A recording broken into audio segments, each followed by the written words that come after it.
ဒါကြောင့်ဦးဇင်းတို့ဒီကနေ့ညဘယ်သူမှမကင်းနိုင်တဲ့မိဘနဲ့သားသမီးအကြောင်းတွေကိုပြောချင်ပါတယ်ဦးဇင်းတို့အင်မတန်ပြောခဲ့တဲ့တရားပါဒီတရားကဟုတ်ရလားဒါပေမဲ့လူလောကကြီးမှာအင်မတန်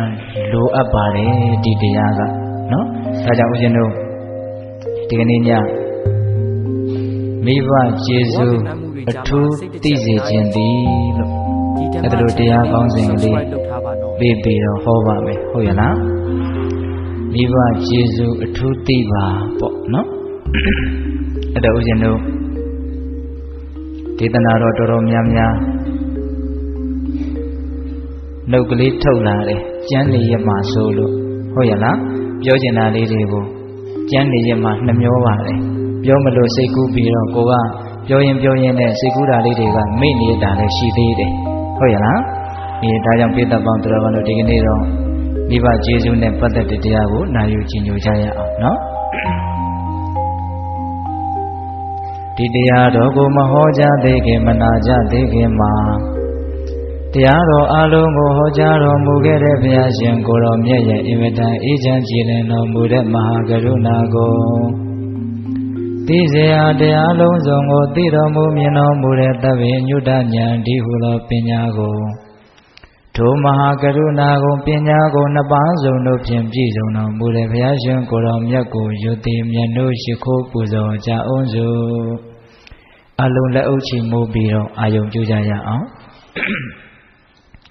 ကရုဏာတိတလဟရယံပညာပိဇောတဝိဟတမောဟတမံသာနရမရလောကကရုဝဏိတုကတံဂတိဝိမု क्त ံကရုဏာတိတလဟရယံမဟာကရုဏာတော်ဖြင့်ဤမြသောစိတ်နှလုံးလည်းရှိတော်မူပါပေထသောပညာပိဇောတဝိဟတမောဟတမံအရဟတမေတိဟုသောအယံဝလင်းဖြင့်ဝိဇ္ဇာတိဟုသောမိုက်မောင်းကိုဖယ်ခွာတော်မူပြီးထသော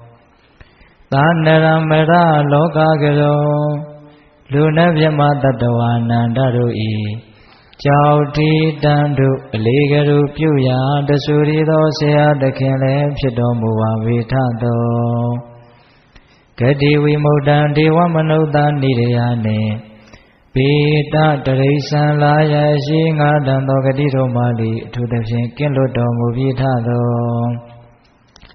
သူကတံတတ္တဝါတို့အားအကျိုးများကြောင့်ဟုတ်မှန်သောစကားကောင်းကိုသာမျက်ဆိုတော်မူပါ၏ထသောဗုဒ္ဓံသစ္စာလေးရတရားမြတ်ကိုလက်ပေါ်တင်နာဗရမ ्या ကဲ့သို့ပြတ်သားတင်နှင့်သိမြင်ပေတတ်ဘုရားရှင်ကိုယ်တော်မြတ်ကြီးကိုမေယံတရားဟောပုဂ္ဂိုလ်တရားနာပုဂ္ဂိုလ်ခေါ်ဆိုပညတ်ပရမတ်မမူယုံနာနှဖျားဖြစ်ကြပါသောဘုရားတပည့်တော်တို့သည်ဝဏိဝနာမှာကာယဝစီမနောချီ၍သုံးလီဒွါရပနာမဖြင့်ဒုက္ခယောကျိုးလက်ဆောင်မိုးကရှိခိုးဥညွတ်ပါ၏မြတ်စွာဘုရား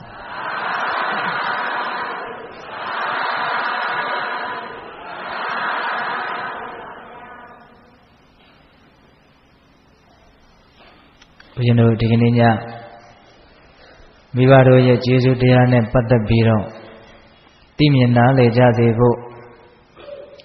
ဘုရားတို့တရားကိုအပိုင်း6ပိုင်းလောက်ဟောပြီးတော့ပိဋကပေါင်းသူတော်ကောင်းတို့ကိုဒီကနေ့ညဦးဇင်းတို့မိဘရဲ့ဂုဏ်ကျေးဇူးနဲ့ပတ်သက်ပြီးတော့ပြောသွားမယ်လို့စိတ်ကူးထည့်ထားပါတယ်နံပါတ်1မိဘရဲ့ကျေးဇူးတရားတွေကြီးတဲ့အကြောင်းနံပါတ်2ကျေးဇူးတရားတွေမကဘူးကျွေးသဘောအမျိုးအနေနဲ့လည်းပဲမိမိတို့ရဲ့အပေါ်မှာတင်ကြမ်းနေတဲ့အဆိုတဲ့အကြောင်းဒီတဲ့ကျေးဇူးဆိုတာရဲ့ကျွေးဆိုတာရဲ့မတူဘူးနော်အဲ့ဒါကိုဦးဇင်းတို့ပြောမယ်နံပါတ်3ရှေးသူတော်ကောင်းကြီးတို့ဟာမိဘရဲ့ကျေးဇူးကိုတတ်နိုင်သမျှဆက်သွားကြတယ်ဆိုတဲ့အကြောင်းကျေးဇူးဆက်တယ်ဆိုတာသူတော်ကောင်းတို့ရဲ့လမ်းစဉ်ဖြစ်တယ်ဆိုတဲ့အကြောင်းပေါ့နောက်ဦးဇင်းတို့နံပါတ်4အင်မတန်ကြီးမားလာတဲ့မိဘတို့ရဲ့ကျေးဇူးကိုဘယ်လိုဆက်ကြမလဲဆိုတဲ့အကြောင်းနော်နောက်နံပါတ်5 ကျေးဇူးဆက်ရခြင်းကျေးဇူးသိရခြင်းရဲ့အကျိုးကျေးဇူးနော်မိဘကျေးဇူးကိုသိမြင်နားလည်ပြီးတော့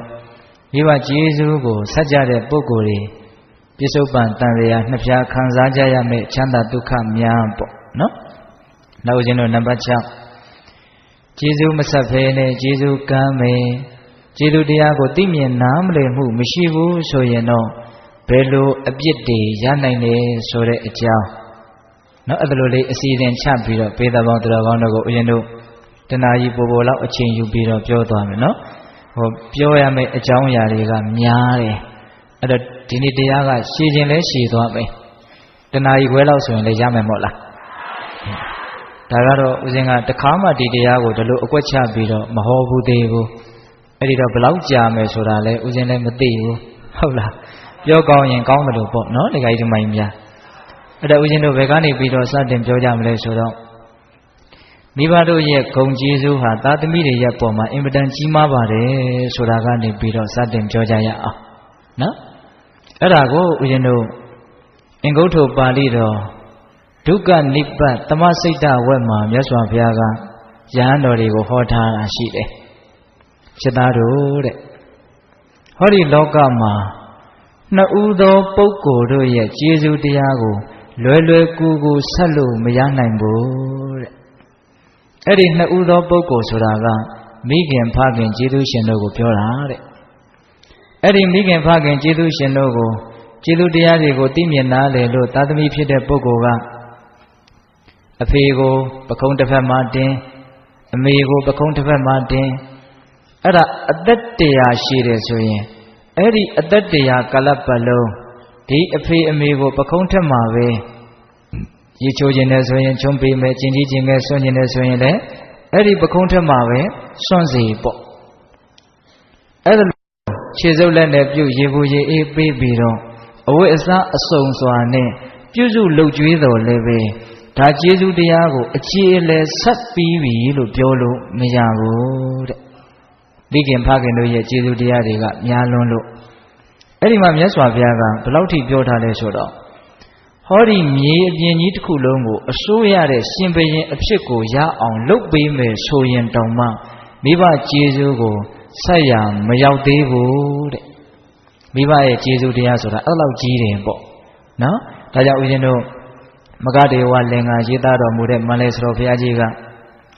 ဘာကိုလျာမိမလည်းဝဲအမြဲဆောင်ရပခုံးထက်တွင်တင်လျက်လှုပ်ကြွေးမပြတ်မွေးလေကျေးဇူးကုံဆိုင်မကုံနိုင်ဘူးလို့မိဘတို့ရဲ့ဂုဏ်ကျေးဇူးကိုအဲ့ဒါလိုတူတူတုတ်တုတ်မှတ်တမ်းတင်ထားတယ်ဟုတ်ရဲ့လားအဲ့ဒီမှာမြတ်စွာဘုရားကပြောလို့ရင်းကမိဘတို့ရဲ့သားသမီးရဲ့အပေါ်မှာတင်ရှိနေတဲ့ကျေးဇူးတရားမေတ္တာတရားတွေဟာကြီးမားလွန်းလို့ဆက်လို့မကုံနိုင်ဘူးဒီနေရာမှာကျေးဇူးတရားကိုဆက်ရရအောင်အကောင်းဆုံးကျေးဇူးဆက်တဲ့နည်းကိုလည်းပဲအဲ့ဒီသုတ်တန်ထဲမှာပဲထည့်ပြီးတော့ဟောထားတယ်အဲ့ဒါနောက်ပိုင်းကျတော့ဦးဇင်းတို့ကျေးဇူးကိုဘယ်လိုဆက်ကြမလဲဆိုတဲ့အပိုင်းမှာအဲ့ဒါလေးကိုထည့်ပြောမယ်ဟုတ်ရဲ့လားအခုလောလောဆယ်တော့မြတ်စွာဘုရားကမိဘတို့ရဲ့ဂုဏ်ကျေးဇူးတတ္တမတတ္တဝါတွေရဲ့ပုံမှာကြီးမားတယ်သားသမီးတွေရဲ့ပုံမှာကြီးမားတယ်ဆိုတာကိုပဲပြောမယ်ဟုတ်ရဲ့လားဘာဖြစ်လို့ကျေးဇူးတရားတွေကကြီးသလဲဆိုတော့ဦးဇင်းတို့မိဘဆိုတာသားသမီးတွေရဲ့အပေါ်မှာအာပါဒကာတဲ့အသက်ကိုစောင့်ရှောက်တယ်တကယ်လို့သာမိဘတွေကကိုယ့်ကိုငယ်ငယ်လေးတွေကစပြစ်ထားမယ်ဆိုရင်တရားဓမ္မတို့ဦးဇင်းတို့အခုလိုအသက်ရှင်သန်နေတဲ့အဖြစ်ကိုမရနိုင်ဘူးတကယ်တမ်းကကိုယ့်ရဲ့အသက်ဟာဘယ်သူပေးတာလဲလို့မေးရင်အမေအဖေကပေးတာအမေအဖေကပေးတာဒါကြောင့်ဦးဇင်းရွာမှာနေတော့ကဘုန်းကြီးတစ်ပါးကဦးဇင်းကိုအမိန့်ရှိတယ်ကြိုက်လွန်းလို့အဲ့ဒီစကားလေးကိုမှတ်မိနေတယ်ဘာပြောလဲဆိုတော့ငါတက်သမျှငါပိုင်သမျှအားလုံးဟာအမေဟာတွေကြီးပဲတဲ့သူကအဲ့လိုပြောတာသူပိုင်သမျှအားလုံးဟာဗါတဲ့တော့အမေဟာကြီးပဲတဲ့အဖေတွေလည်းအားမငယ်နဲ့နော်မိဘတွေအကုန်လုံးပန်သွားတာပါဟုတ်ရဲ့လားပြောနေကြဆိုတော့မိခင်ဖခင်ဆိုတော့မိခင်ကရှေ့ကနေတာအခုတကယ်လည်းပဲကျမ်းဂန်ဒေသနာအထောက်ထားရလက်တွေ့ယုတ်တိအရာဖခင်မေတ္တာနဲ့မိခင်မေတ္တာဆိုတာမိခင်မေတ္တာကကြီးပါတယ်ဟုတ်ရဲ့လားအေးအဲ့ဒါလို့မိဘတွေဟာသားသမီးတွေကိုအပါရကအသက်ကိုစောင့်ရှောက်ခဲ့တယ်ပောတကာပြုစုလှုပ်ကြွေးခဲ့တယ်နော်အစာရည်သားနဲ့ကြွေးခဲ့တယ် ဒါပေးသက်ပေါင်းတော်တို့ငငယ်တုန်းကအဖြစ်ကလေးတွေကိုတစ်ချက်လောက်ပြန်ငဲ့ဆောင်ပြီးတော့ကြည့်တဲ့နယ်လို့ထင်တယ်နော်လာကားလေးနှစ်သားကလေးမစင်ကျင်ကြီးကစအလုံးကိုကျွေးမွေးတုတ်တင်ပြီးတော့မိဘတို့ရဲ့မိမိအပေါ်မှာပြုခဲ့တဲ့ကျေးဇူးတရားတရက်မဟုတ်ဘူးတလမဟုတ်ဘူးဟုတ်ရလားအေးပြီးတော့မြတ်စွာဘုရားကဓာတ်တစ်တော်တဲ့ဟောဒီလောကကြီးကိုမိဘတွေကကိုယ့်ကိုပြခဲ့တာတဲ့ဒီစကားလေးကိုဦးဇင်းကတော်တော်ကြိုက်တယ်လောကကြီးအကြောင်းကိုဒကာကြီးတို့ဒကမာကြီးတို့ဦးဇင်းတို့သိရတာမြင်ရတာအခြေခံဘယ်သူကစပြခဲ့တာလဲမြတ်စွာဘုရားဟောထားတဲ့ဒေသနာကိုထောက်ပြီးတော့ကြည်လိုက်ဘယ်သူကစပြတာလဲမိဘတွေကစပြီးတော့ပြတာဒါအကောင်းဒါအဆိုးနော်ဒါကတော့ကောင်းတယ်ဒါကတော့ဆိုးတယ်ဒါကတော့ယုံညံ့တယ်ဒါကတော့မြင့်မြတ်တယ်အစရှိသဖြင့်လောကကြီးရဲ့အကြောင်းကိုသိအောင်မြင်အောင်မိဘတွေကသာသမီတွေကိုပြခဲ့တာဒါကြောင့်မြတ်စွာဘုရားကမိဘတို့ရဲ့ကျေးဇူးတရားဆိုတာများလွန်းလို့ဦးဇင်းတို့ဣတိဥပါရိတော်မှာသဗ္ဗမကသုတ်တံဆိုတာရှိတယ်နော်အဲ့ဒီသဗ္ဗမကသုတ်တံမှာမြတ်စွာဘုရားကဘယ်လောက်ထိဟောထားတုံးဆိုတော့စစ်သားတို့တဲ့မိဘတွေကိုပြုစုလုပ်ကြွေးပြီးတော့မိဘတွေနဲ့တအိမ်နဲ့နေမိဘတွေကိုပူဇော်ပြီးတော့မိဘတွေကိုအမျက်တိုးမြတ်နိုးနိုးနဲ့အဲ့ဒါလိုပြုစုလုပ်ကြွေးနေတဲ့ပုဂ္ဂိုလ်တွေဟာသဗ္ဗမကဗြဟ္မာတွေနဲ့အတူတူနေရတဲ့လူဟာတဲ့ဟောလူတွေကဗြဟ္မာဆိုလို့ရှိရင်အထင်ကြီးတဲ့သဘောလည်းရှိတာကိုတကယ်လည်းအထင်ကြီးတယ်ဟာရှိပါတယ်သူတို့ကမြင့်မြတ်တဲ့မျိုးစားတွေဟုတ်ရလားဇန်ချမ်းသာနဲ့နေတယ်ကိလေသာမနှဲဘူးလားနှဲတယ်အဲ့ဒါမိဘတွေနဲ့အတူနေတဲ့ပုဂ္ဂိုလ်ဟာသဗ္ဗမကာနိဗြဟ္မာတွေနဲ့အတူတူနေရတဲ့ပုဂ္ဂိုလ်တဲ့သပုပ္ပဒေဝတာနိရှေးဥနတ်တွေနဲ့အတူတူနေရတဲ့ပုဂ္ဂိုလ်တဲ့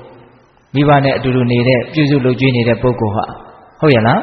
ပြီးတော့သပုပ္ပစရိယကာနိတဲ့လက်ဦးဆရာတွေနဲ့အတူတူနေရတဲ့လူတဲ့နော်နောက်ဆုံးပြောထားတာတွေကပိုလို့တောင်စိတ်ဝင်စားကြကောင်းတယ်သာဟုနေယကာနိတဲ့အလှခံယူတိုက်တယ်ဆိုတဲ့ပုဂ္ဂိုလ်တွေနဲ့အတူတူနေရတဲ့ပုဂ္ဂိုလ်တဲ့၄မျိုးပြောတယ်မိဘနဲ့အတူတူနေရတာဟာဗြဟ္မာနဲ့အတူတူနေရတာဆိုလိုတာကမိဘဆိုတာဗြဟ္မာပဲတဲ့ဗြဟ္မာဆိုတာမြင့်မြတ်သောလို့အဓိပ္ပာယ်ရတယ်ဘာလို့ဗြဟ္မာတွေကိုမြင့်မြတ်တယ်လို့ပြောတာလဲမေတ္တာကရုဏာမုရိဒာဥပေက္ခာဆိုတဲ့မြင့်မြတ်တဲ့တရား၄ပါးနဲ့နေလို့ဗြဟ္မာကိုမြင့်မြတ်တယ်လို့ဆိုတယ်အဲ့တော့မိဘတွေကလည်းပဲတပါးသောတတ္တဝါတွေရဲ့အပေါ်မှာသာလျှင်မေတ္တာကရုဏာမုရိဒာဥပေက္ခာမထားနိုင်ရင်ရှိရမယ်သားသမီးတွေအပေါ်မှာတော့မိဘတွေဟာဗြဟ္မဝိဟာရတရားနဲ့အညီမနေနိုင်ဘူးလားနေနိုင်တာပေါ့မေတ္တာလည်းထားနိုင်တယ်ကရုဏာလည်းထားနိုင်တယ်မုရိဒာလည်းထားနိုင်တယ်ဥပေက္ခာလည်းထားနိုင်တယ်မိဘတွေကသားသမီးတွေပေါ်မှာအင်မတန်ချစ်တာအင်မတန်ကောင်းသေးချင်တာအင်မတန်ဘေးရန်ကင်းသေးချင်တာနော်တလုံးနဲ့တော့မျက်စိကိုစောင်းရှောက်တယ်လို့မျိုးကိုသားသမီးကိုစောင်းရှောက်ကြတာပဲမိဘရဲ့မေတ္တာကိုမှီနေမေတ္တာဆိုတာမရှိဘူးဒါကြောင့်မြတ်စွာဘုရားကဟောပေးတတ်တို့ရပါတယ်မေတ္တာတုတ်မှာမာတာယထာနိယံပုဒ္ဒလို့မေတ္တာကိုအကောင်းဆုံးဥပမာပေးတော့တူရီသောသားကိုမိခင်ဟာချစ်မြတ်လို့စောင့်ရှောက်တယ်လို့တတ္တဝါတွေကိုချစ်ရမယ်လို့ပြောထားတာမရှိဘူးလားရှိတယ်မိဘတွေကသားသမီးတွေပေါ်မှာချစ်တယ်ဒါကြောင့်ပါလေမေတ္တာရှိတယ်သားသမီးတွေပေါ်မှာတနာတာကိုမရှိဘူးလားရှိတာပေါ့ဒါတွေကအခြေချက်ပြောရင်အင်မတန်ကောင်းတယ်နောက်ထပ်ပြောရမယ့်အချက်လက်တွေကအများကြီးရှိလို့သိလားသားသမီးတွေကိုမိဘတွေဟာဘလောက်ချစ်တယ်လဲဆိုတာကိုမိဘဖြစ်ဖူးတဲ့ပုံကိုယ်တွေကပို့ပြီးတော့နားလေကြလိမ့်မယ်အဇာတတမင်းကသူ့အဖေကိုတတ်တော့အဖေသေးပြီဆိုတဲ့စာနဲ့သားလေးမွေးပြီဆိုတဲ့စာတပြိုင်တည်းရောက်လာတာမဟုတ်လားသူ့ဒီကိုရောက်လာတယ်နော်ရောက်လာတဲ့အခါကျတော့အဲ့ဒီမှာအဇာတတရဲ့ခံစားချက်ပေါ့ဟုတ်လားအဖေသေးပြီပြီးတော့ဗာလဲသားလေးမွေးပြီဆိုသားလေးမွေးပြီဆိုတာကိုသိရတော့သားပေါ်မှာချစ်တဲ့မေတ္တာကြောင့်ဒီအင်မတန်ကြည်လင်တဲ့စိတ်ကချမ်းသာတဲ့သဘောကရိုးတွင်းချင်စီထိအောင်ခိုက်တယ်အဲ့ဒီမှာသူတစ်ချက်နားနေသွားတယ်ငါဟာငါသားလေးကိုချစ်တယ်လို့ငါအဖေကလည်းငါ့ကိုချစ်မှာပဲဆိုတဲ့တစ်ချက်ပေါ့အဇာတတဟာအဖေကိုတတ်ခဲ့တဲ့အတွက်ကြောင့်အင်မတန်ဆိုးဝါးတဲ့သမိုင်းရှိတဲ့ပုဂ္ဂိုလ်ပေါ့နော်သို့တော်လည်းပဲအဇာတမင်းကြီးကဘုဒ္ဓသင်အရာမှာမြတ်စွာဘုရားကိုကြည်ညိုတဲ့နေရာမှာ2ယောက်မရှိဘူးလို့ပြောတယ်ဒါ ဒါကြောင့်ဦးဇင်းတို့နှစ်ပေါင်း6000ပြီးရင်ဝိဇိတာဝေဆိုပြီးတော့ပြစ္ဆေကဗုဒ္ဓဖြစ်မှာနော်အဇာတတကအဲ့ဒီမှာသူ့ရဲ့အတွေးလေးတစ်ချက်ကတော့တော်တော်ရည်စက်နီးရမကောင်းဘူးလားနော်ငါဟာငါသားလေးကိုချစ်တယ်လို့ငါအဖေဟာလည်းငါ့ကိုချစ်မှာပဲဆိုတဲ့အတွေးတချို့မိဘတွေမှာအဲ့လိုမျိုးတွေးချင်မှတွေးမှာနော်ရွာမှာဦးဇင်းတခါကြီးတယောက်ကပြောတယ်သူ့သားကသူ့မြေးကလေးကိုပေါ့လေသူ့သားကသူ့သားလေးကိုချီပြီးတော့လာသူ့ရှိမှာပဲနမ်းရှုံပြီးတော့နေတော့ဖေကြီးကပြောတာပေါ့မင်းကမင်းသားလေးကိုချစ်တာလားကွယ်လို့မေးတယ်ဟာအဖေလည်းချစ်တာပေါ့ငါမင်းကိုအဲ့လိုချစ်ခဲ့တာကွာလို့ပြောတော့ယုံပါဘူးဗျာလို့ပြောတယ်တဲ့ဟုတ်လားတခါကြီးမိုင်ကြီးဟုတ်ရလား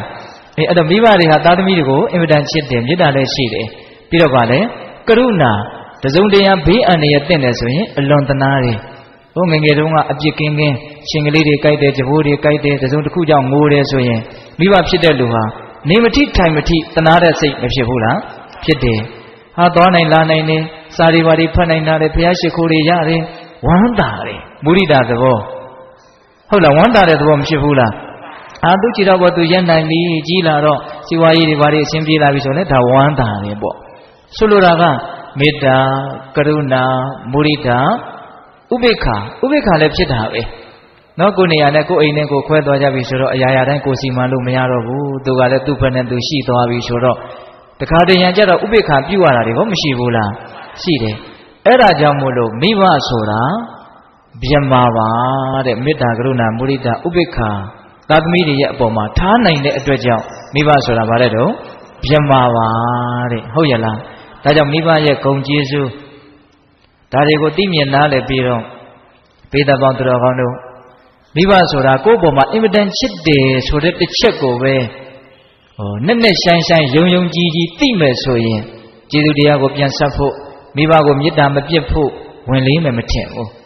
ဟုတ်ရလားမိဘဆိုတာသားသမီးကိုကိုယ်အသက်ထက်တောင်ချစ်တယ်တဲ့ရံဖရံခမှာဟိုဦးဇင်းတို့ဘေးသက်ပေါင်းသူတော်ကောင်းတို့ကြားဖို့ပါတယ်သူဝနာတာမကပိလိယခမင်းကမြားနဲ့ပြစ်လို့မြားစိတ်မှောနေတော့သူပြန်ပြီးတော့အသက်ရှင်လာတာဘာကြောင့်လဲမိဘတို့ရဲ့သစ္စာစကားဟုတ်လားအဲ့ဒီမှာသစ္စာပြုတယ်ဆိုတဲ့နေရာမှာမှန်တာကိုပြောရတာနော်အဲ့ဒါဒုက္ခလနဲ့ပါရိကာကဖျားလောင်းကိုသစ္စာပြုပြီးတော့အသက်ရှင်ဖို့ကြိုးစားတဲ့နေရာမှာသူတို့ပြုတဲ့သစ္စာကတော်တော်အံ့ဩစရာကောင်းတယ်နော်ဘာပြောထားလဲဆိုတော့ငါသည်တဲ့ငါသားသုဝနာတမကိုငါအသက်ထက်ပိုပြီးတော့ချစ်ပါတယ်တဲ့နော်ပါဏာပိယတရောမမငါအသက်ထက်ပိုပြီးတော့ချစ်ပါတယ်တဲ့အဲ့ဒါသစ္စာဆိုပါတော့တခါကြီးမိုင်များဤစကားမှန်တယ်ဆိုလို့ရှိရင်ငါသားသုဝနာတမမြားစိတ်ကင်းပြောက်လို့အသက်ရှင်ခြင်းရောက်ပါစေတကယ်မှန်တော့သုဝနာတမမရှင်ဘူးလားရှင်နေမိဘဆိုတာသားသမီးတွေကိုအဲ့လိုချစ်တာဟုတ်ဦးဇင်းတို့သားသမီးပေါ်မှာမိဘတွေချစ်တယ်ဆိုတာကိုဘလို့စိတ်မျိုးမဆိုထက်ပြင်းပြင်းထန်ထန်ချစ်တယ်ဆိုတဲ့အပိုင်းကိုဦးဇင်းတို့အခုသိပ္ပံပညာရှင်တွေကအမျိုးမျိုးစမ်းတာတွေရှိတယ်ဒါလူငယ်တွေကိုဦးဇင်းကဘုဟုတုတပြောကျင်တာသူတို့ကကြွက်တွေနဲ့စမ်းတာသိလားဦးဇင်းတို့တစ်တာလေးနှလုံးရိုက်ထားတယ်အဲ့ဒီတစ်တာနှစ်ခုကိုတစ်တာကအလုံးပေါ့နော်ဒါပေမဲ့အပေါင်းတစ်ပေါက်ဖောက်ထားပြီးတော့အဲ့ဒီအပေါက်ချင်းကိုလမ်းကလေးဆက်သွယ်ထားတယ်အဲ့ဒီလမ်းကပုံမှန်ဖြတ်လို့မရအောင်လွယ်လွယ်ဖြတ်လို့မရအောင်လျှက်စစ်တက်လွှတ်ထားတယ်အဲ့ဒီကြွက်ကိုအစာဖြတ်ပြီးတော့ဒီဘက်ပုံးထဲမှာအစာထည့်တယ်ဒီဘက်ပုံးထဲမှာကြွက်ကိုထည့်ထားတယ်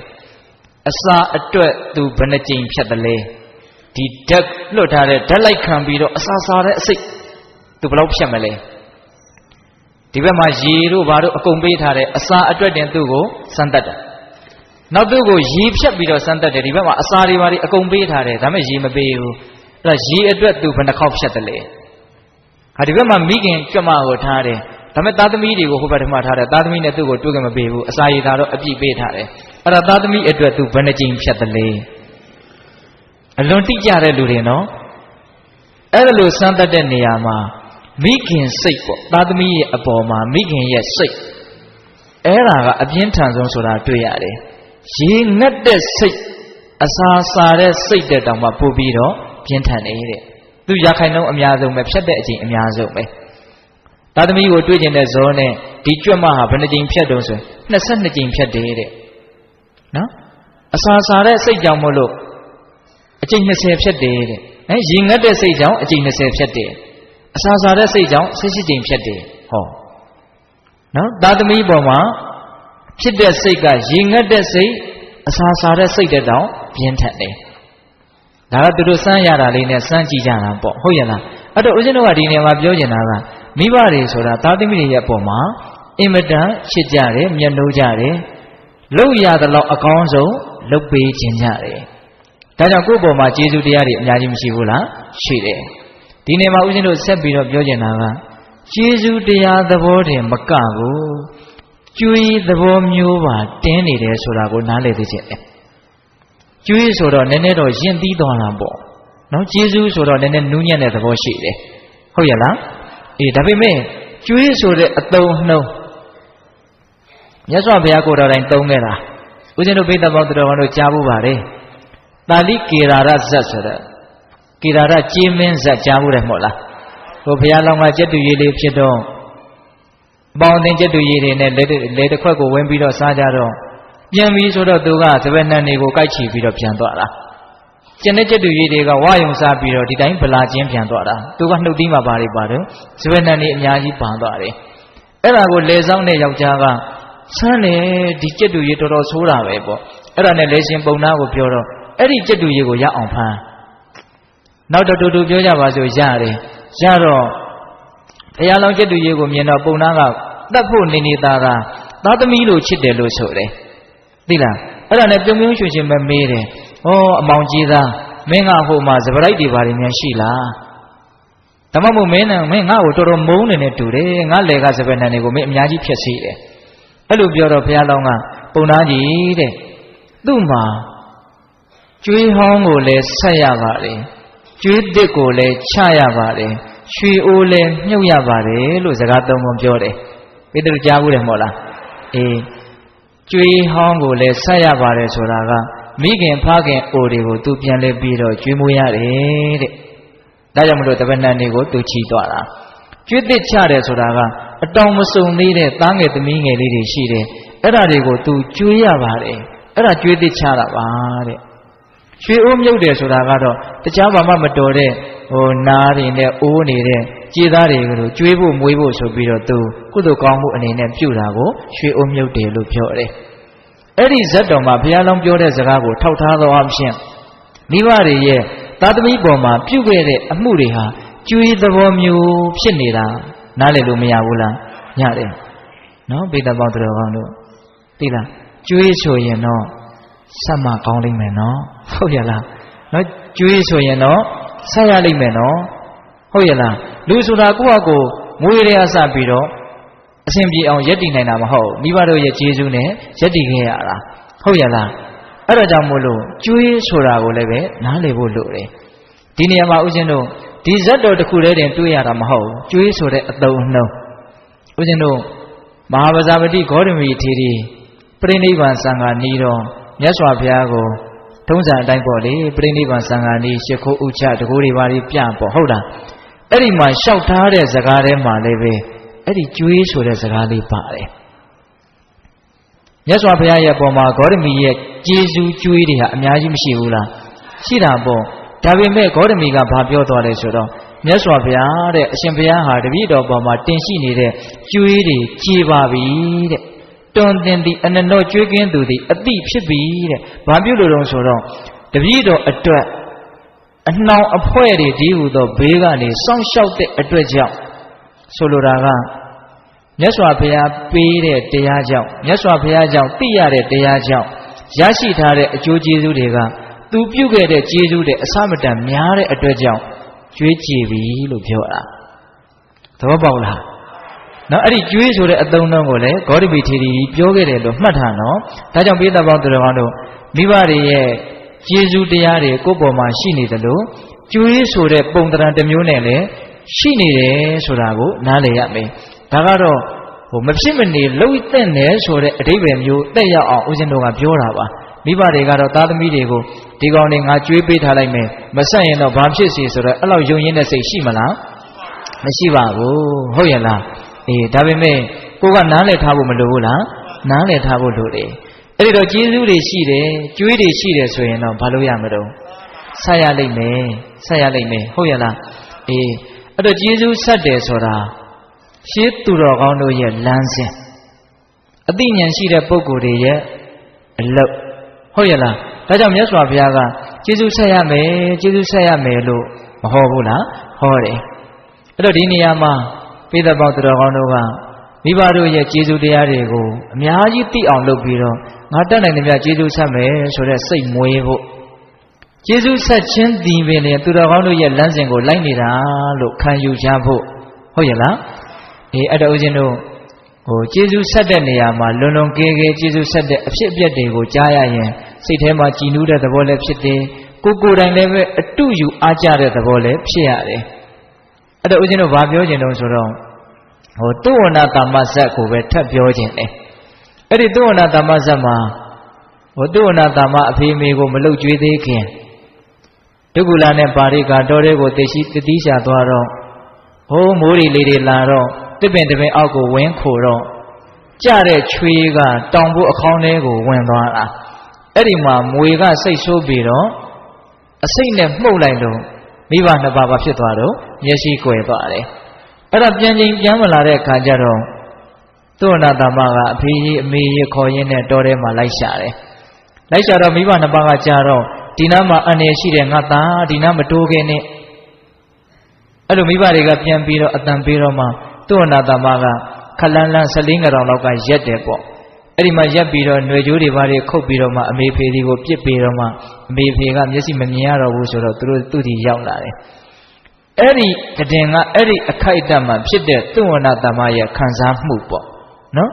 ဘာလို့လဲဆိုတော့မျက်စိကွယ်သွားတဲ့အမေဖေကိုကြည့်ပြီးတော့သုဝဏသမ္မသည်ပြင်းစွာငိုကြွေးတယ်တီးထန်စွာရေမောတယ်တဲ့ဟုတ်လားငိုခြင်းရေခြင်းကိုဇက်တိုက်သူပြုတ်ပြလိုက်တယ်အဲ့ဒီမှာမိဘတွေကငါသားသုဝဏသမ္မမင်းဘာလို့ငိုတော့မင်းဘာလို့ရေတော့မင်းစိတ်ရင်းဖောက်ပြန်သွားလားဆိုတဲ့အဓိပ္ပာယ်မေးတာပေါ့မေးတော့သုဝဏသမ္မကဘာပြောလဲဆိုတော့မိခင်ဖခင်တို့တဲ့ငိုတယ်ဆိုတာကတော့ငငယ်ရွယ်နဲ့ငါမိဘနှစ်ပါးမျက်စိကွယ်သွားတာဆိုပြီးတော့ဝမ်းနေလွန်းလို့ငိုတာမိဘမျက်စိကွယ်သွားတာဝမ်းသာတဲ့ကိစ္စမှမဟုတ်ဖဲကိုဟုတ်လားဒါပေမဲ့ဘာလို့ရေတာတော့ဆိုတော့ရေတဲ့အကြောင်းတရားလေးကတော့နည်းနည်းတဲ့သဘောရှိတယ်ဘာလို့သူရေမောတယ်ဆိုတော့ငါတဲ့ဒီနေ့ကစပြီးတော့မိဘကိုပြုစုလှုပ်ကြွေးခွင့်ရတော့မယ်မိဘကိုပြုစုလှုပ်ကြွေးလို့ဖြစ်ရတဲ့ကုသိုလ်တွေငါရတော့မယ်လို့အဲ့ဒီကုသိုလ်ရမယ့်အရေးဒါကိုအင်မတန်မွန်မြတ်တဲ့အခွင့်အရေးတရက်လို့သဘောထားပြီးတော့ငါတန်တမှာမြင့်မြတ်တဲ့ကောင်းမြတ်တဲ့စိတ်တွေမြင့်မြတ်တဲ့ကောင်းမြတ်တဲ့အလုပ်တွေဖြစ်တော့မယ်ဒါငါအတွက်အများကြီးအကျိုးကြီးတော့မယ်လို့မိဘရဲ့အပေါ်မှာလှုပ်ကြွေးခွင့်ကိုပဲအင်မတန်ကြီးကျယ်တဲ့အခွင့်အရေးတရက်လို့သဘောပေါက်ပြီးတော့ဝမ်းသာလွန်းလို့မလုပ်တာတော့ရေမောတာတဲ့ပိဿရေအဲ့ဒါလိုရေမောခြင်းမျိုးရေမောနိုင်ဖို့လိုတယ်နော်ဟုတ်ရလားမိဘတွေဒုက္ခရောက်ပြီးသောချပါဒဖတ်ပြီဆိုရင်တော့သာသမီတွေကပြောမကောင်းလို့သာနေရတယ်စိတ်ထဲတော့ဒါအကြီးအကျယ်ဒုက္ခရောက်ကြမှာပဲဝမ်းသာတဲ့လူဆိုတာမရှိတော့ရှားလိမ့်မယ်စိတ်ကူးနဲ့ကိုယ်ကောင်းပေါ်ရောက်လာမယ်ကိုယ်တည်ရောက်လာမယ်မိဘတို့ရဲ့ဒုက္ခကိုစဉ်းစားကြည့်ပါလားပိဿတို့ဝမ်းသာဖို့များသလားဝမ်းနည်းဖို့များလားဒါငါလှုပ်ကြွေးခွင့်ရတော့မယ်ဆိုတဲ့ရှုထောင့်ကကြည့်ပြီးတော့ဝမ်းသာတဲ့စိတ်မွေးနိုင်ဖို့ဆိုတာကမိဘတွေရဲ့ကိုယ်ပေါ်မှာထားတဲ့မေတ္တာတရားကျေးဇူးတရားစေတနာတရားဒါတွေကိုခံစားတတ်မှပြန်လဲတုံ့ပြန်ခြင်းနဲ့စိတ်တွေကဖြစ်လာပါဟုတ်ရဲ့လားအဲ့တော့မိဘတို့ရဲ့သာသမီပေါ်မှာထားတဲ့မေတ္တာစေတနာကျေးဇူးတရားတွေကိုနှစ်နှစ်ဆိုင်ဆိုင်သိဖို့မလိုဘူးလားလိုတယ်ဟုတ်ရဲ့လားဒါကြောင့်ဦးဇင်းတို့ယဟန်နေပင်ဖြစ်စေကမူမိဘရဲ့ကျေးဇူးကိုဆက်ရမယ်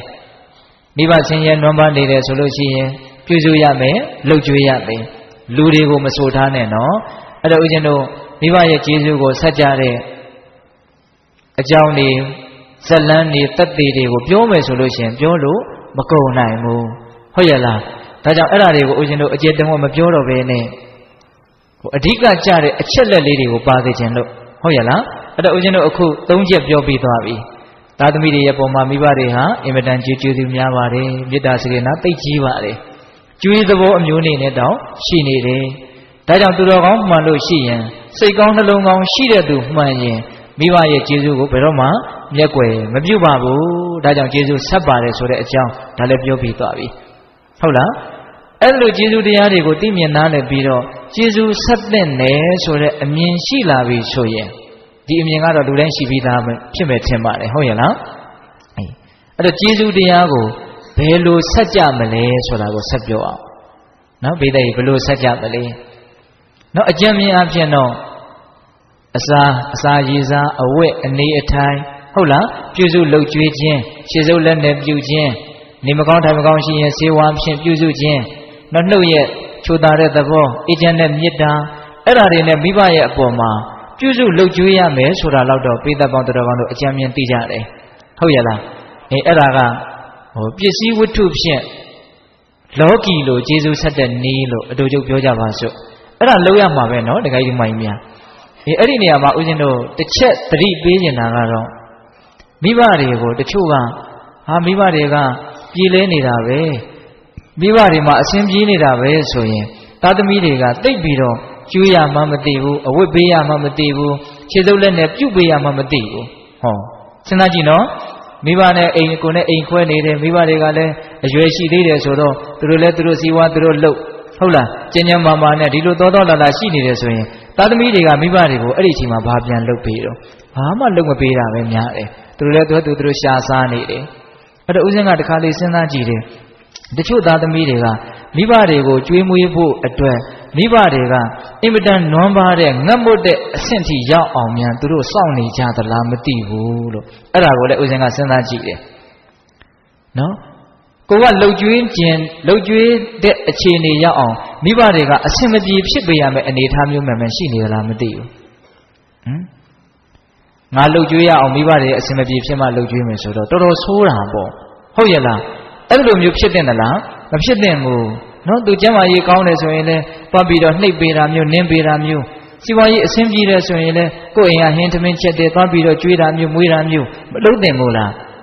မလုပ်သင့်ပါလေအဲ့တော့သားသမီးတွေကများသောအားဖြင့်တော့မိဘတွေကိုဆင်းရဲနွမ်းပါတဲ့အဆင့်ထိစောင့်နေကြပုံရတယ်ဆေးရုံဆေးကန်းရောက်သည့်အထိစောင့်နေကြပုံရတယ်အိယာတွေကိုသွက်ချပါဖြစ်လေးဖြတ်သည့်အထိသူတို့စောင့်နေကြပုံရတယ်ကျန်တဲ့အချိန်မှာတော့မပြုစုကောင်းတယ်လို့မယူရကောင်းတယ်လို့နေကြတာထိုင်ကြတာများတယ်ဟုတ်လားတချို့ကြတော့လည်းပဲရှိသေးတယ်သားသမီးကမိဘကလိုအပ်နေတယ်ဆိုတာကိုတော့သိတယ်ဒါပေမဲ့တပည့်တော်တို့ကလည်းကိုယ့်ဟာကိုယ်အနိုင်နိုင်မယ်ဟောကိုယ်ကလည်းကိုယ့်ဟာနဲ့ကိုယ်ကြက်ကြက်တဲတဲဖြစ်နေတယ်ဆိုကြပါစို့အဲ့ဒါလို့ကိုကအဆင်မပြေဘူးဆိုတဲ့အကြောင်းပြချက်နဲ့မိဘကိုမပြုစုမလုပ်ကြွေးတာကောမရှိဘူးလားဒါလည်းမကောင်းဘူးနော်စိုးစိုးကပါလေမိဘတွေအဆင်ပြေနေတယ်ဆိုတဲ့အကြောင်းပြချက်နဲ့မပြုစုမလုပ်ကြွေးကြတာအခုကပါတော့ကိုအဆင်မပြေဘူးဆိုတဲ့အကြောင်းပြချက်နဲ့မပြုစုမလုပ်ကြွေးကြတာအဲ့ဒီအချက်ကိုကြတော့ဦးဇင်းတို့ကဘာပြောချင်လဲဆိုတော့ကင်ထားပါတော့ကိုကလည်းကိုစားဝတ်နေရအနိုင်နိုင်ကြိုးပမ်းနေရတယ်လုံးပမ်းနေရတယ်ထို့ရင်နော်ရှိစေတော့အဲ့ဒါလို့ဆိုရင်ပတ်စံလည်းမကုန်နဲ့ငွေကုန်ကြေးကြလည်းမရှိတဲ့အ ਨੇ ဆုံးချိုတာတဲ့စကားလောက်တော့မိဘပေါ်မှာပြန်ပြီးတော့တုံ့ပြန်တဲ့လေအေးချမ်းတဲ့မေတ္တာနဲ့တော့မိဘပေါ်မှာပြန်လဲပြီးတော့ထားတဲ့လေစဉ်းစားကြည့်နော်တချို့လူတွေနော်မိဘပေါ်မှာချိုတာတဲ့စကားမပေးနိုင်ဘူးအဲ့ဒါကိုတော့တပည့်တို့မပြည့်စုံလို့ပါလို့အကြောင်းပြချက်ပြလို့ရသေးသလားမရဘူးကိုတကယ်ကိုစေတနာမေတ္တာမရှိလို့အဲ့ဒါချိုတာတဲ့စကားမပြောနိုင်တော့လားအဲ့ဒီတည်ငါအဲ့ဒီအခိုက်အတန့်ပါအဲ့တော့ချိုသောစကားအေးသောမေတ္တာလေးလောက်တော့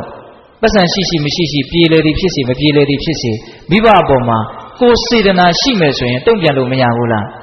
ရခဲ့တာပေါ့ရတာပေါ့ဟုတ်လားကိုငယ်ငယ်တုန်းကကိုကိုအင်မတန်ချိုတဲ့အင်မတန်ကြည်နူးတဲ့အပြုံးနေလေသံနေနဲ့မိဘတွေကကိုကိုဘာလုပ်ခဲ့တာတော့ဆက်ဆံခဲ့တာအပုံတရားပုံရင်တပုံလောက်ပြန်ပေးမယ်ဆိုရင်ကိုတော်တော်ကောင်းမယ်ဟုတ်ရဲ့လားဒါပေမဲ့သားသမီးတွေကများသောအားဖြင့်ကိုယ်စိတ်တိုင်းမကြရင်လည်းပဲမိဘအပေါ်မှာစိတ်ကွက်ကြတာများတယ်အဲ့လိုမျိုးစိတ်ကွက်တာရှိတယ်မို့လားရှိတာပေါ့နော်အဲ့လိုမျိုးစိတ်ကွက်ရင်ဦးဇင်းကအကြံပေးခြင်းလေဦးဇင်းကတော့အလွန်အဆင်ပြေသေးခြင်းလေသိလားမိဘနဲ့သားသမီးဆက်ဆံရေးကိုအဲ့လိုစိတ်ကွက်နေတာရှိရင်ငါဖြစ်ချင်တာလေးနည်းနည်းကိုမဖြစ်ရတာနဲ့ငါဖြစ်ချင်တာတွေအများကြီးဖြစ်ခဲ့တာကိုငါမျက်ကွယ်မပြုတ်သင့်ဘူးလို့ကိုယ့်ကိုစဉ်းစားတဲ့လေ မိဘတွေကြောင့်ကိုယ်စိတ်တိုင်းကြခဲ့တာတွေကအများကြီးပါတကယ်တမ်းကတော့မိဘတွေလည်းပုထုဇဉ်ပဲသူတို့လည်းပဲအသိဉာဏ်နေတာတွေရှိကောင်းရှိလိမ့်မယ်ဒါကြောင့်မို့လို့သူတို့မှားတာတွေလည်းရှိလိမ့်မယ်သူတို့ကိုအမြဲတမ်းအခါခသိမှန်တယ်လို့မဆိုလို့ဘူးဟုတ်ရဲ့လားသို့တော့ကိုယ်လိုအင်လေးအနှင်းငယ်မြမပြည့်တာနဲ့လိုအင်လေးအများကြီးပြီးခဲ့တာကိုမျက်ကွယ်ပြုတ်တဲ့သလားဆိုတာကိုမစဉ်းစားတဲ့မို့လားစဉ်းစားတဲ့နာပေါ့နော်ဒါကြောင့်လူတွေရဲ့သဘောဆိုတာလည်းခက်တယ်နော်လူဤအကြိုက်ဆဲကလိုက်လဲမလိုက်တခါရှိခဲ့ပါမူကြီးစွာရန်သူဆွဲမှတ်ယူ၏တဲ့မိဘကိုတောင်တချို့အဲ့လိုသဘောထားကြတာမိဘကကိုယ့်အပေါ်မှာမကောင်းဘူးဆိုတာရှိကောင်းရှိလိမ့်မယ်ဒါပေမဲ့ကောင်းတယ်ဆိုတာနဲ့နှိုင်းစာလိုက်ရင်တော့ဘာမှမပြောပါတော့ပါဘူးဟုတ်ရဲ့လားဆိုကြပါစို့နှမ်းတင်းတောင်းနဲ့တရောင်ထည့်ထားတယ်နှမ်းတွေကအဖြူလေးကြီးပဲနှမ်းစီလေးအမဲလေး5-10စီလောက်ပါတာနဲ့ဒီနှမ်းတောင်းကိုနှမ်းသေးတွေအမဲတွေကိုရောနေတာလို့ပြောလို့ရလားမရပါဘူးနှမ်းအဖြူလေးကြီးပဲလို့ပြောရလိမ့်မယ်ဟုတ်လားသဘောပေါက်လားဦးဇင်းပြောတာကိုဒါကြောင့်ပိဋကပေါင်းသူတော်ကောင်းတို့မိဘကိုဘယ်လိုကျေးဇူးဆက်မလဲမိဘအစင်မပြေသည်အထိထိုင်ဆောင်မလား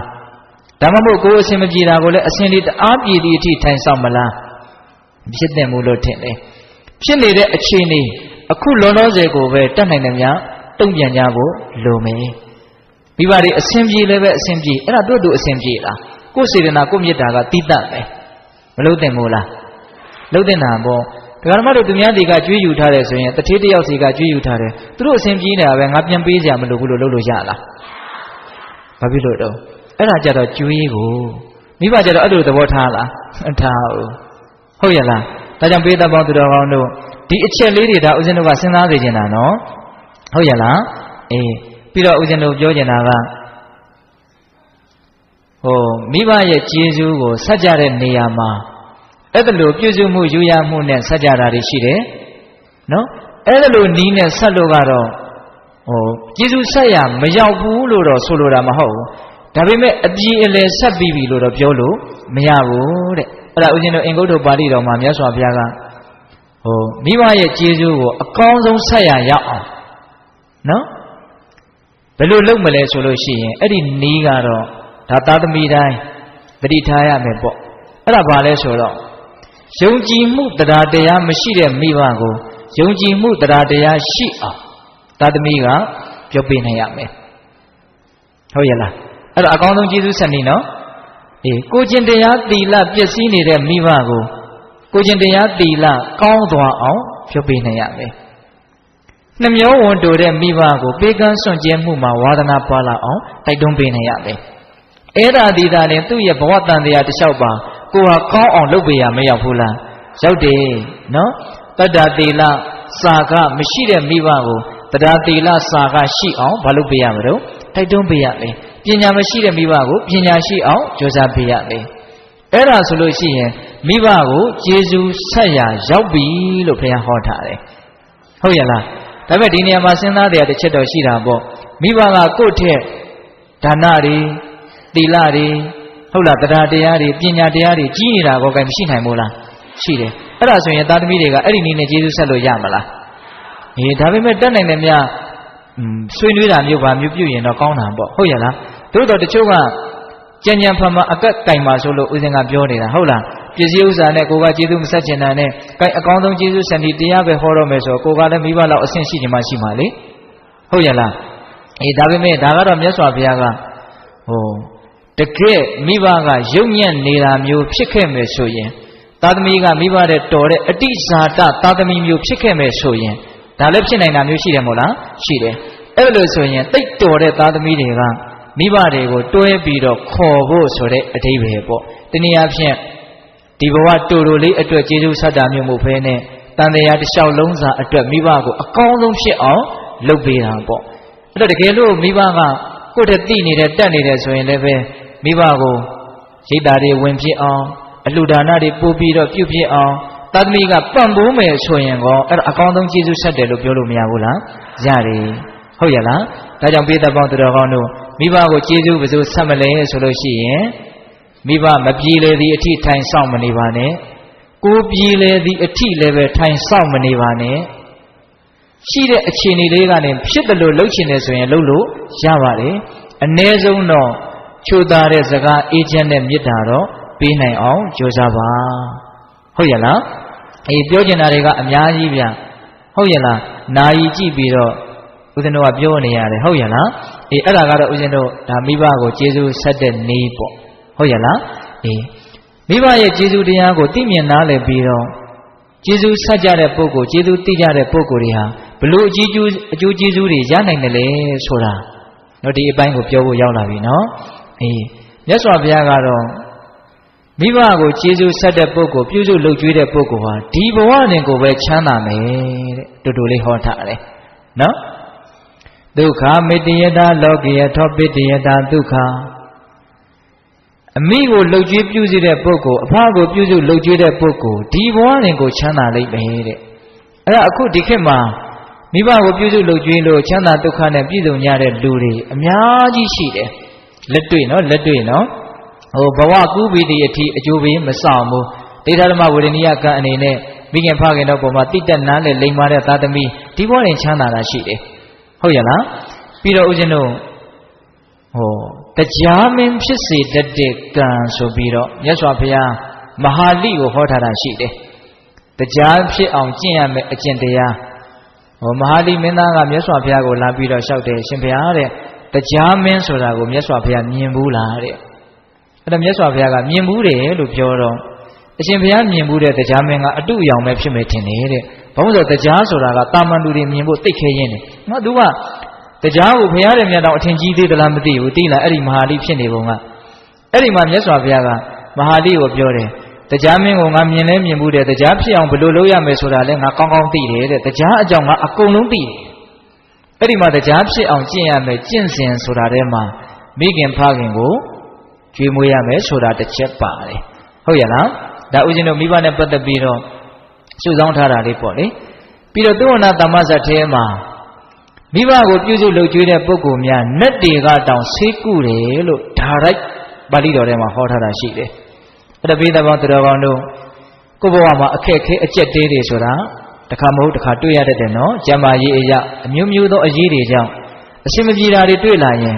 ငါမိဘအပေါ်မှာစိတ်ကောင်းနှလုံးကောင်းထားတယ်တတ်နိုင်သမျှပြုစုတယ်လုပ်ကြွေးတယ်အီမန်နဲ့သစ္စာစကားကြောင့်အရှင်ပြေပါစေ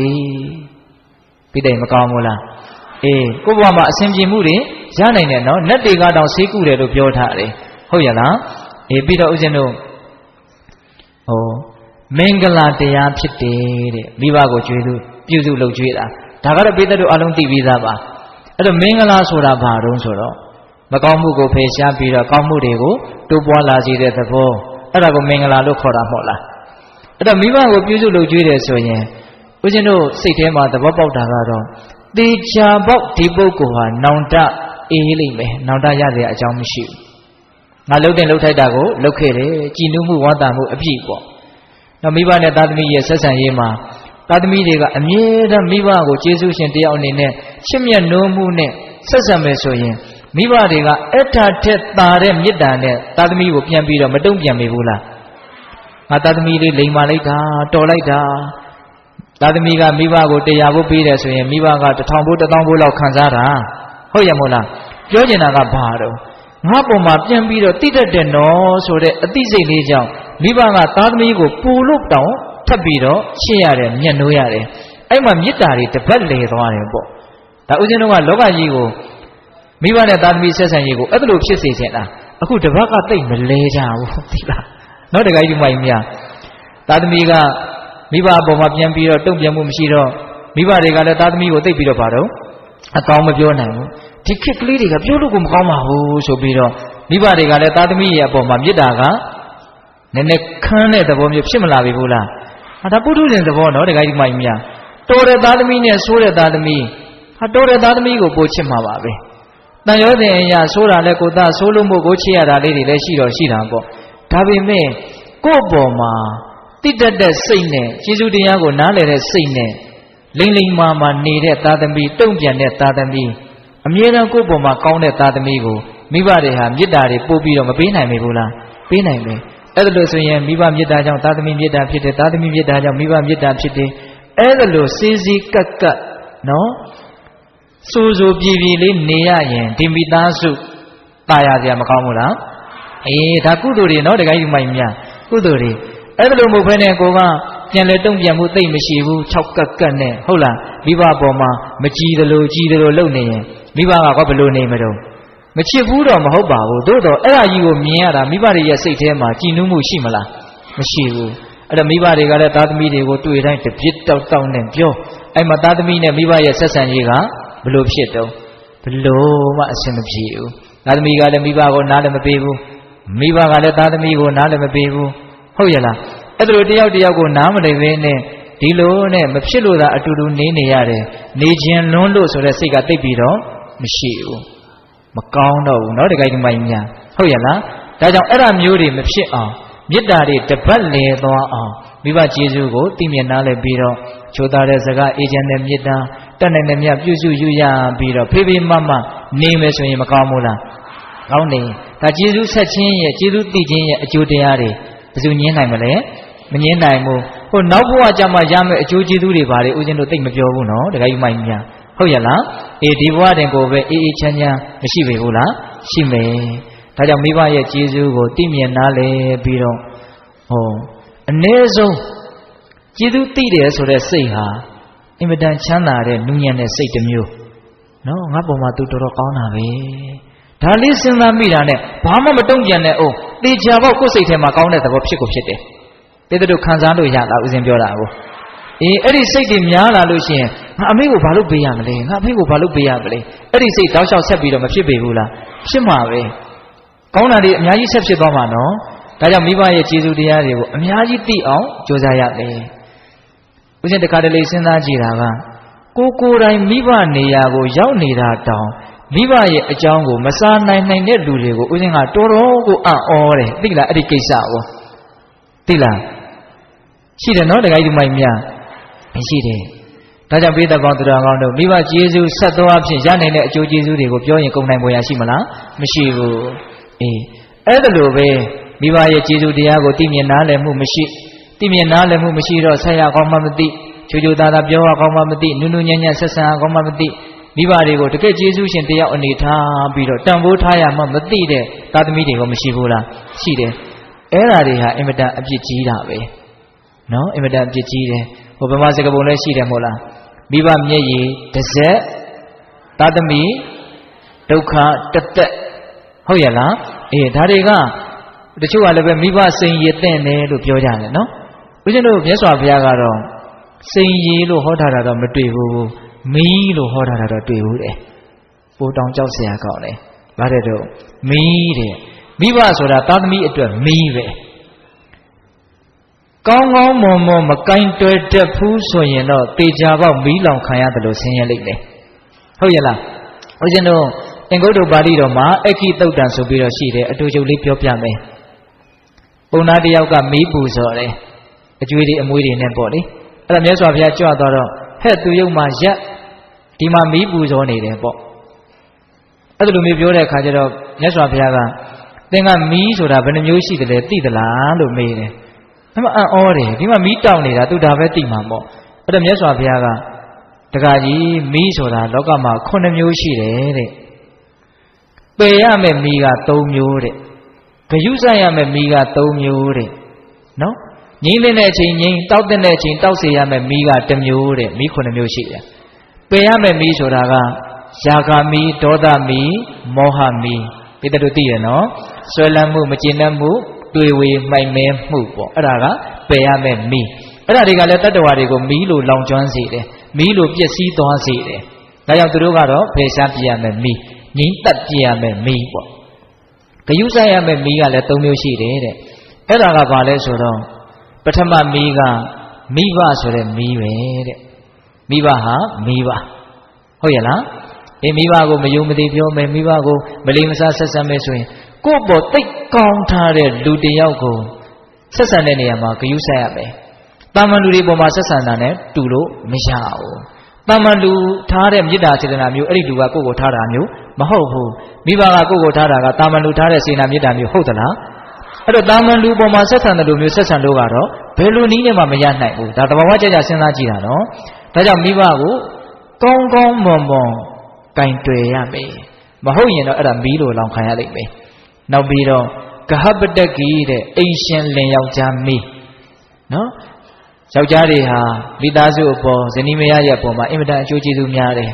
ဘလို့ပဲတချို့နေရာတွေမှာမကောင်းဘူးဆိုစေကမူဘလို့မှညင်းလို့မရတဲ့ကောင်းတဲ့ကျေးဇူးတရားတွေအများကြီးရှိတယ်နော်နောက်ဆုံးအရက်တောက်ပြီးတော့ဖဲရိုက်ပြီးတော့နေတာမျိုးရှိချင်းရှိမယ်ပေါ့ဟုတ်လားဘလို့မှအားကိုးလို့မရတဲ့အနေအထားမျိုးရှိနေတဲ့ဆိုအောင်တောင်မှဒီလင်ယောက်ျားရဲ့အရေးဆိုတာမိသားစုရဲ့အပေါ်မှာအများကြီးရှိတယ်နော်လင်ယောက်ျားမရှိတဲ့အိမ်နဲ့ရှိတဲ့အိမ်ဆိုတာအများကြီးกว่าတယ်ဟုတ်ရဲ့လားဒါနားလည်ဖို့လိုတယ်နော်ဒါကြောင့်မြတ်စွာဘုရားကအဲ့ဒီဂဟပတကိအိမ်ရှင်လင်ယောက်ျားဟာလည်းမီးပဲတဲ့သူ့ကိုလည်းပဲမယုံမသိဆက်ဆံရင်အဲ့ဒါဒုက္ခရောက်နိုင်တယ်ဒါဒကာကြီးတို့အထူးသဖြင့်ဒကမာကြီးတွေသတိထားစရာပေါ့နော်ဒါဦးဇင်းတို့ကယောက်ျားလေးတွေမှုယောက်ျားလေးတွေဘက်ကပင်းပြီးတော့ပြောတာမျိုးမဟုတ်ဘူးနော်ဘုရားကိုယ်တော်တိုင်ဟောခဲ့တာဟုတ်ရဲ့လားဒီအဲ့ဒါကိုဘက်လိုက်မှုမရှိဘဲနဲ့အေးအေးဆေးဆေးဉာဏ်ပါပါစဉ်းစားကြည့်နော်အိမ်ရှင်လင်ယောက်ျားရဲ့မိသားစုတစ်စုလုံးပေါ်မှာကြီးမားတဲ့ကျေးဇူးတရားဟုတ်ရဲ့လားဒါကြောင့်သူလည်းပါတော့မီးပဲနောက်ဦးဇင်းတို့ဂရုစိုက်ရမယ်နောက်ဆုံးမီးကတော့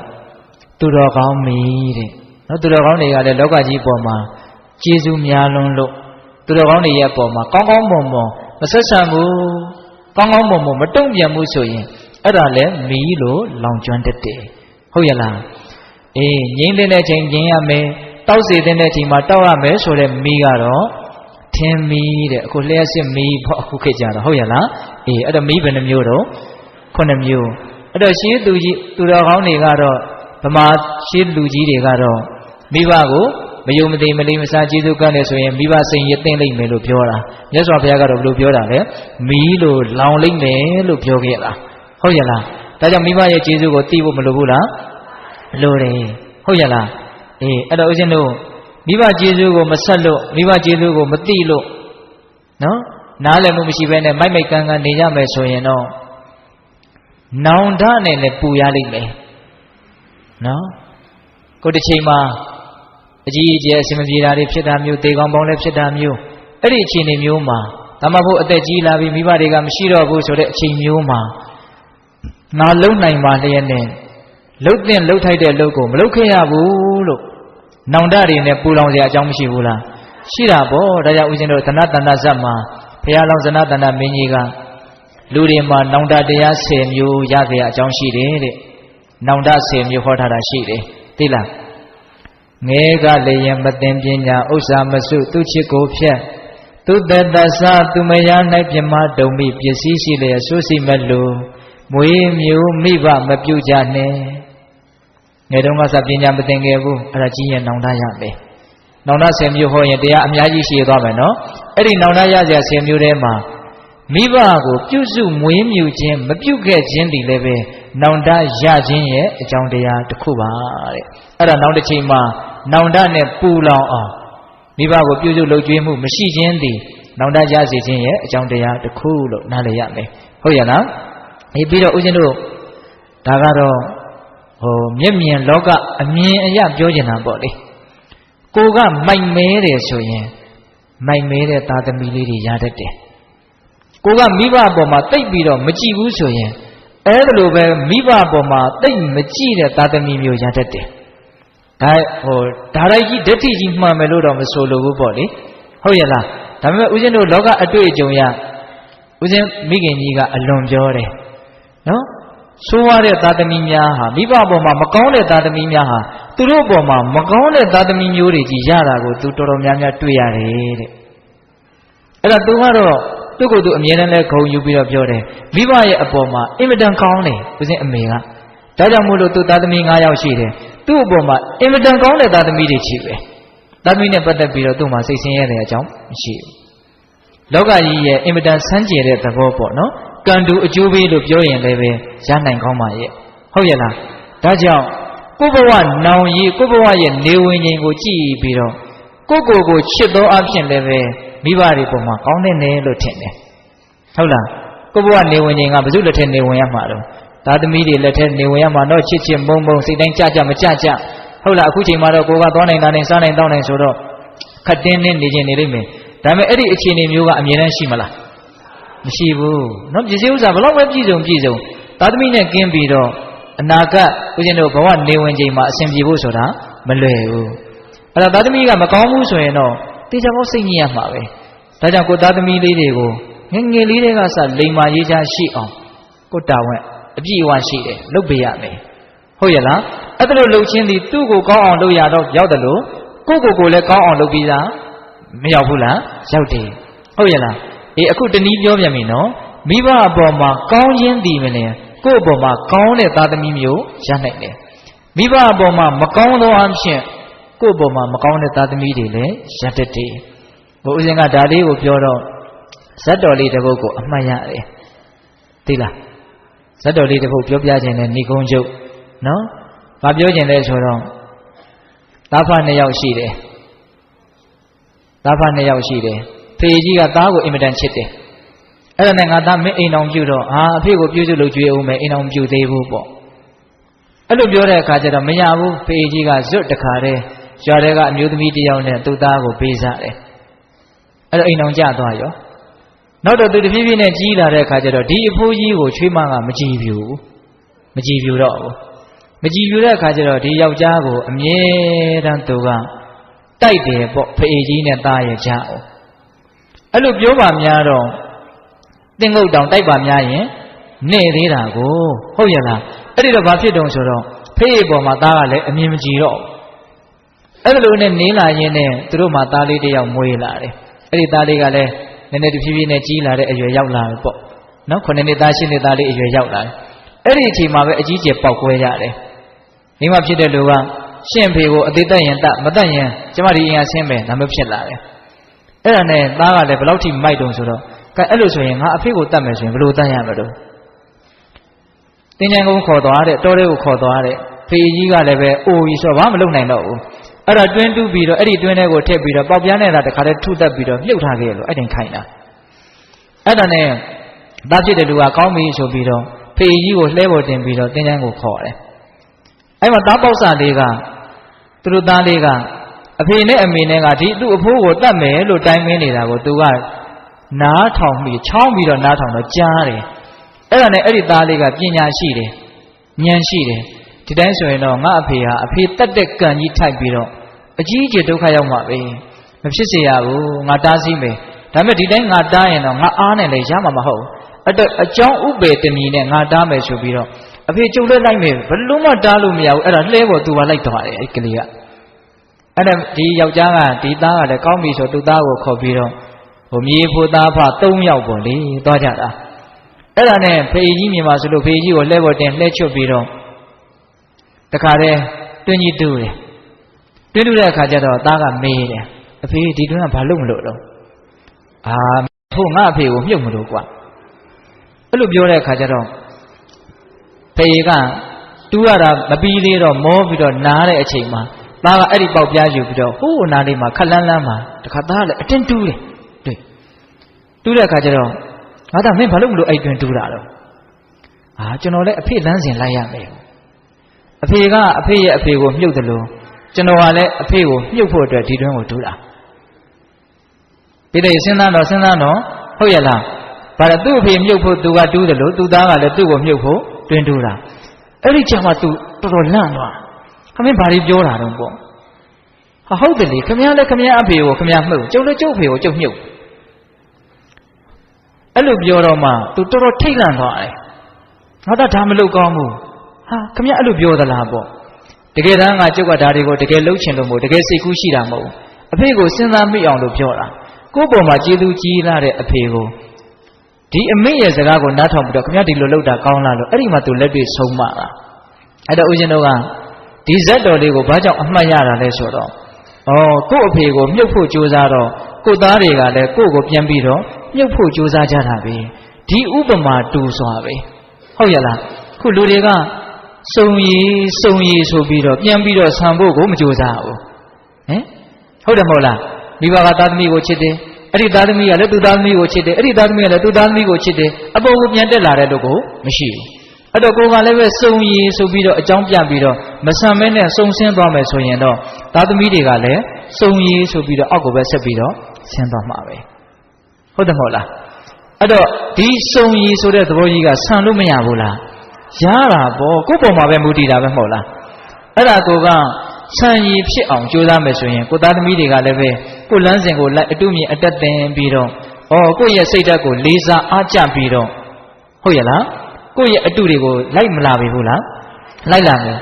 ကိုကမိဘပေါ်မှာကလန်ကဆန်ဆက်ဆံနေတာတွေကိုကိုသားသမီးတွေကမမြင်မဲနေမလားဘလို့မှလေးစားမှာမဟုတ်ဟုတ်လားအဲ့တော့သူတို့အလှည့်ကြရင်လည်းကိုယ့်ကိုဘာလုပ်လိမ့်မယ်တော့ကလန်ကဆန်ဆက်ဆံမှာပဲပိတ္တတို့စဉ်းစားတော့ဒါကြောင့်မိဘကျေးဇူးကိုဆက်တဲ့နေရာမှာကျေးဇူးရှိလို့ကိုဆက်ရတဲ့အပိုင်းကတော့အဓိကပါဟုတ်လားနောက်ပြီးတော့ကိုအရှင်ပြေအောင်လှုပ်သောအားဖြင့်ကိုလည်းပဲဆက်တဲ့နေလို့ထင်တယ်ဟုတ်ရလားဘယ်ရှုတော့ငါပဲကြည်မိဘကျေးဇူးဟာသိမြင်သားလည်းပြီးတော့တတ်နိုင်တယ်မြတ်မဆက်တင်ဘူးလားဆက်တင်တာပေါ့ဟုတ်ရလားဒါကြောင့်ဘေးသက်ပေါင်းသူတော်ကောင်းတို့မိဘနဲ့ပတ်သက်ပြီးတော့ပြောရင်ကုန်နိုင်ပွဲရမရှိဘူးအဓိကကတော့အမှန်တရားကိုသိမြင်သားလည်းပြီးတော့လှုပ်တင်လှုပ်ထိုက်တာကိုလှုပ်ကြဖို့ပါဒါပါပဲဟုတ်ရလားဦးဇင်းတို့အခုပြောနေတဲ့စကားတွေထဲမှာလှုပ်ကြံပြီးတော့ပြောနေတာတခုမှမပါဘူးအဲ့တော့မိဘကျေးဇူးကောင်းအောင်မပြောနိုင်ဘူးဆိုတာလည်းအမှန်ပဲသားသမီးတွေပုံမှာမိဘတွေကချစ်တယ်ဆိုတာလည်းအမှန်ပဲအကျိုးစီးပွားကိုလိုလားတယ်ဆိုတာလည်းအမှန်ပဲကိုယ်တိုင်မိဘဖြစ်နေတာအင်မတန်ထင်ရှားတဲ့ဥပမာပေါ့မသိတာဘူးလားသိတာတာပေါ့ဟုတ်ရလားအဲ့တော့အဲ့ဒီအချက်တွေကိုစဉ်းစားလိုက်မယ်စဉ်းစားနှိမယ်ဆိုလို့ရှိရင်မိဘတွေရဲ့အပေါ်မှာကျေးဇူးတရားကိုသိမြင်နားလည်ပြီးတော့တုံ့ပြန်ခြင်းစစ်မှန်တဲ့စေတနာမေတ္တာတွေထားနိုင်ခြင်းအဲ့ဒါမျိုးကောင်းမြတ်တဲ့အပြုအမူတွေမဖြစ်ပေဘူးလားဖြစ်မယ်ဒါကြောင့်ဘေးသက်ပေါင်းသူတော်ကောင်းတို့မိဘရဲ့ကျေးဇူးတရားကိုအထူးသိမြင်ကြဖို့မလိုဘူးလားဒါကြောင့်ဦးဇင်းတို့တရားကောင်းစဉ်တတ်ထားတာကဘာလဲတော့မိဘကျေးဇူးအထူးသိပါလို့တရားကောင်းစဉ်တတ်ထားတာဟုတ်ရလားဒါကြောင့်ဦးဇင်းတို့ဒီနေ့အချက်အလက်6မျိုးပြောခဲ့တယ်နော်မိဘရဲ့ကျေးဇူးတရားဆိုတာအင်မတန်ကြီးမားပါတယ်မိဘဆိုတာဗြဟ္မာပါမိဘဆိုတာလက်ဦးဆရာပါမိဘဆိုတာ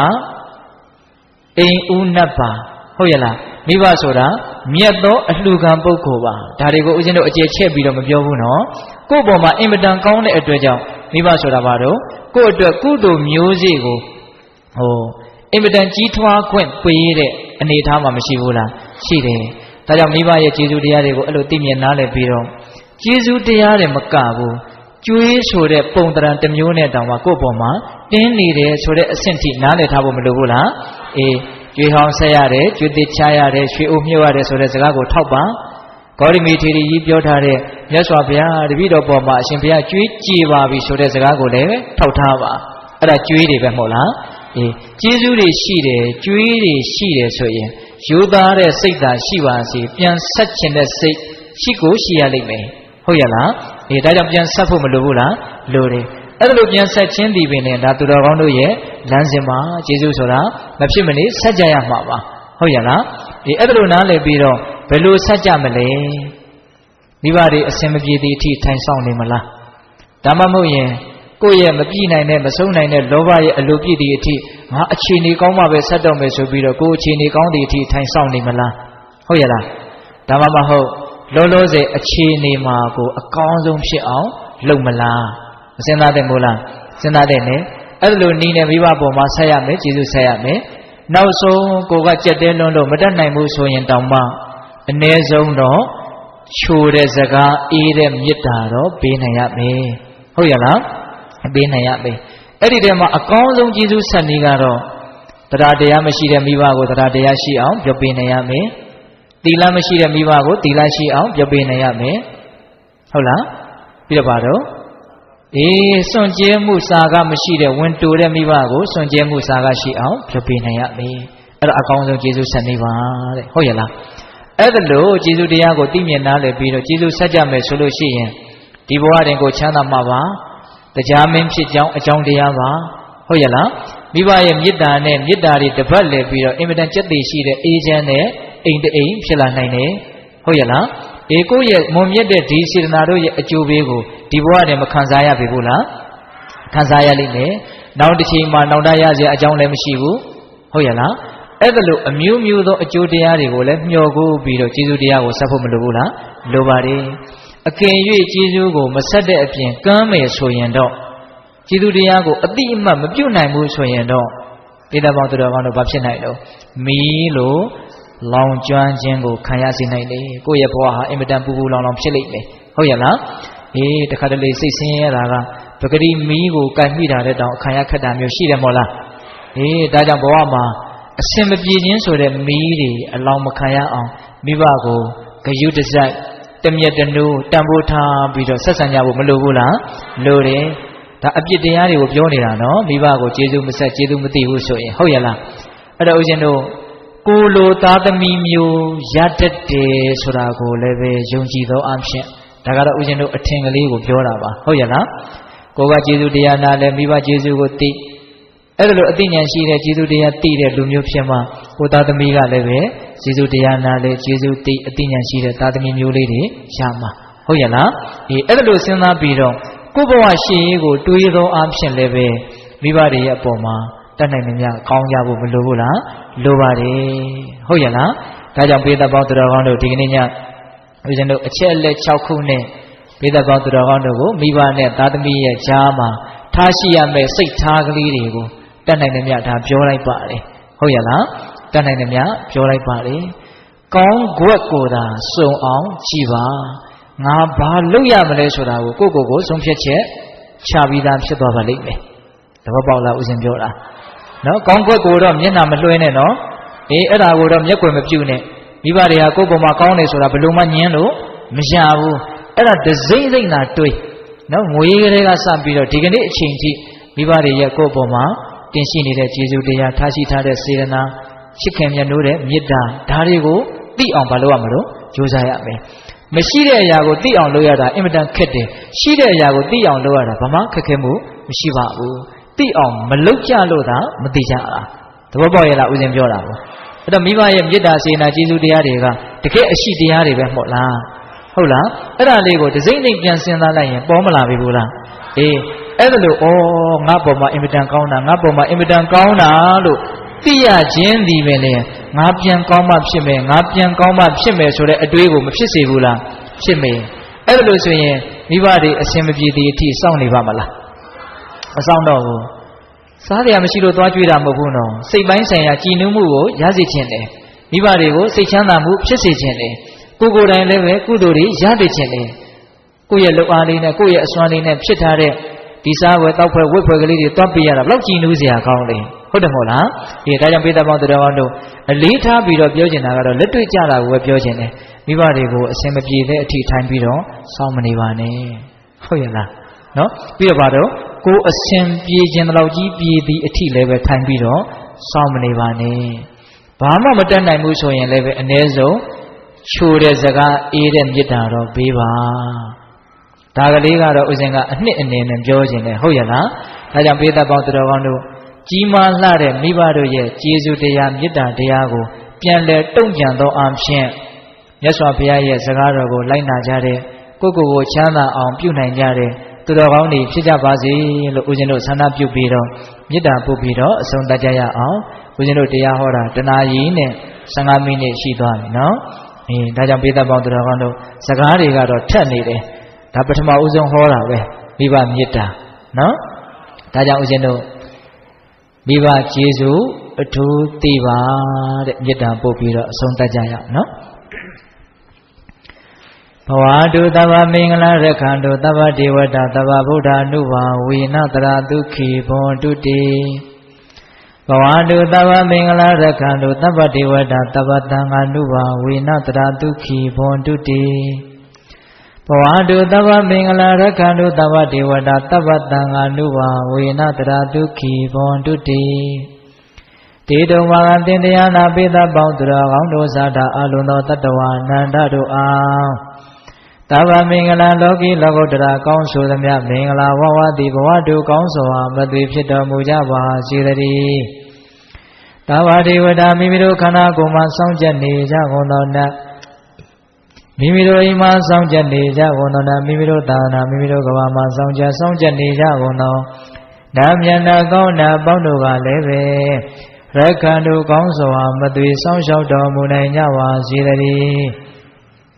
သဗ္ဗဗုဒ္ဓ ानु ဘာဝေနခေငါဝါလူသေးစုမကပွင့်တော်မူကြတဲ့သုစုတော်တာဘုရားရှင်ကိုယ်တော်မြတ်တို့ရဲ့တကုတေဇောအနုဘောတော်တို့ကြောင့်၎င်းသဗ္ဗဓမ္မ ानु ဘာဝေန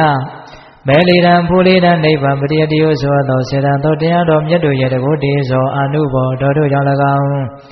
သာဝတံဃာနုဘဝေနမကထံ၄ယောက်ဖလထံ၄ယောက်ဆိုသောရှင်ယောတော်ရိယသံဃာရှင်မြတ်တို့နှင့်တကွာသီလဂုဏ်သမာဓိဂုဏ်ပညာဂုဏ်တို့နှင့်ပြည့်စုံတော်မူကြတဲ့သမုဒိတံဃာအရှင်ကောင်းအရှင်မြတ်ပေါင်းတို့ရဲ့တကုတေသောအာနုဘောတော်တို့ကြောင့်၎င်းတရားနေရောညပါဘေခမဆိုင်ချိန်ရှိတိုင်းချိန်ရှိတိုင်းဒုက္ခိကိုယ်စိတ်နှပြချမ်းပါချမ်းသာခြင်းရှိကြကုန်သည်ဘဝတုကောင်းစွာမသွေဖြစ်တော်မူကြပါစေတည်းဘဝပင်ရဲ့အကြောင်းကိုစိတ်တကြဒီဓမ္မ channel လေးကို subscribe လုပ်ထားပါနော်နေ့စဉ်ဓမ္မသဘောတရားသတိတရားနဲ့စိတ်အေးချမ်းမှုကိုမျှဝေပေးသွားမှာပါခေါင်းလောင်းလေးကိုနှိပ်ထားပြီးကုသိုလ်အလင်းကိုမလွတ်ပါစေနဲ့ကျေးဇူးအများကြီးတင်ပါတယ်